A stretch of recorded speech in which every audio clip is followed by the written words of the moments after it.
설악산에서 발생한 일인데 70m 상공에서 그야말로 아찔한 사고가 일어났습니다. 맞습니다. 어제 오후 설악산 케이블카가 운행 도중에 공중에서 멈춘 멈춰서는 거예요. 일이 있었습니다. 해당 케이블카는 설악산 국립공원 소곡원에서 출발을 해서 해발 700m 권금성 구간까지 왕복하는 그런 케이블카였는데요. 보시는 것처럼 상공 70m 지점에서 그냥 멈춰선 거예요. 그 안에 그대로 타고 있는 상황이었겠죠. 많은 분들이 공포에 떨 수밖에 없는 그런 상황이었습니다. 물론 안 그러시는 분도 있겠지만 이런 거 탈 때마다 좀 불안감 가지고 있는 분들 많을 텐데 이 승객들 여기 타고 있었던 승객들은 굉장히 놀랐을 것 같습니다. 그렇죠. 거기다가요. 상행선과 하행선 모두 고장이 났습니다. 상행선에 42명의 승객이 타고 있었고 하행선에 44명의 승객이 있었습니다. 뿐만 아니라 권금성 대기소에는 무려 승객 173명이 내려가기 위해서 기다리고 있는 상황이어서 이렇게 많은 승객들의 발이 말 그대로 꽁꽁 묶어버린 겁니다.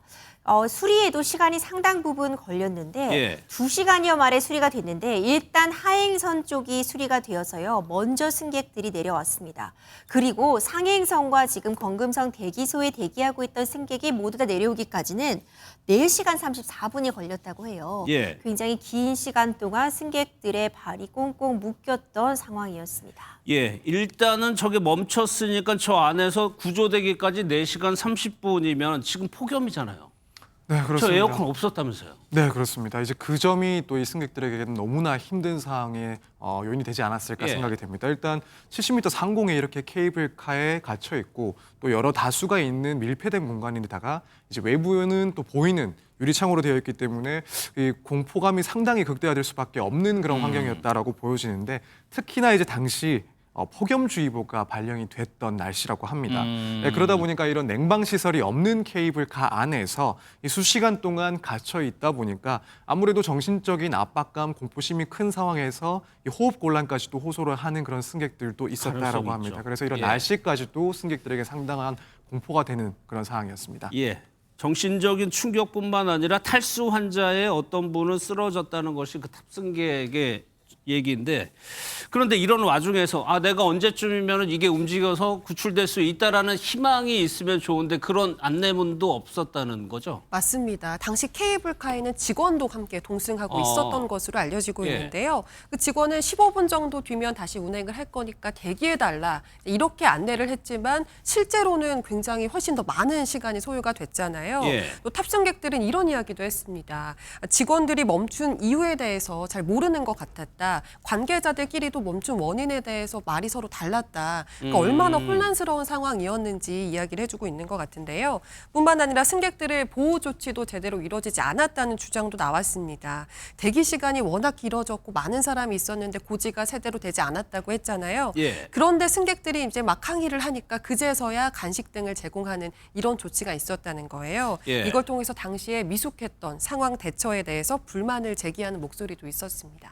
관제실이나 관리실과 직접적으로 연결한 통신시설이 없었을까요? 안내방송이 없었다고 하는 거 보니까. 그러면 임주혜 변호사님, 왜 저 케이블카가 멈췄는지 원인 파악이 됐습니까? 현재로서는 계속 조사 중이긴 한데 유압 오일이 누출이 돼서 사고가 발생했다. 이렇게까지 일단 파악이 되고 있습니다.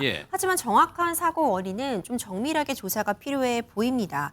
이 일각에서는 이 케이블카가 1970년도부터 운행을 시작했기 때문에 중간중간 당연히 개보수 작업이라든가 교체 작업은 있었지만 일단 기본적으로 노후화된 부분도 문제점으로 지적하고 있기 때문에 정확한 사고 원인 조사 반드시 필요해 보입니다. 그럼 서 변호사님, 저기 정신적인 충격이라든가 지금 탈진해서 쓰러졌다고 하는 그 승객들이 이 업체나 대해서 뭐 피해 보상이나 이런 걸 신청할 수가 있어요? 네, 그렇습니다. 일단 이런 업체의 부주의로 인해서 이런 피해가 발생을 했기 때문에 당연히 업체 측에다가 보상을 요구를 할 수가 있습니다. 일단 탑승 요금 같은 경우에는 전면 환불을 해야 되는 그런 상황으로 보이고요. 그밖에 이제 정신적인 피해에 대해서도 배상을 청구를 할 수가 있습니다. 충분히 이러한 상황에서 정신적인 심한 스트레스를 받고 그만한 피해가 있었다라는 점은 예상을 할 수 있는 정도라고 생각이 됩니다. 실제로 이날 이 케이블카를 이용했던 한 학생의 얘기를 들어보더라도 당시에 운행 중단 사태로 인해서 몇 시간이나 뭐 일정의 차질이 발생을 하고 결국 그날 했어야 되는 일정들 전혀 소화를 하지 못했다라고 그렇죠. 이야기를 그런 피해도 했고, 있을 수 있죠. 그리고 이 안에서 당연히 승객들이 겪었을 그런 정신적 고통은 충분히 크지 않았나. 그래서 이런 부분들은 금전적으로 또 환산이 된다라고 보고 있기 때문에 예. 이제 업체 측에다가 이 배상을 청구하는 것도 충분히 고려를 해볼 수 있는 그런 수단입니다. 알겠습니다.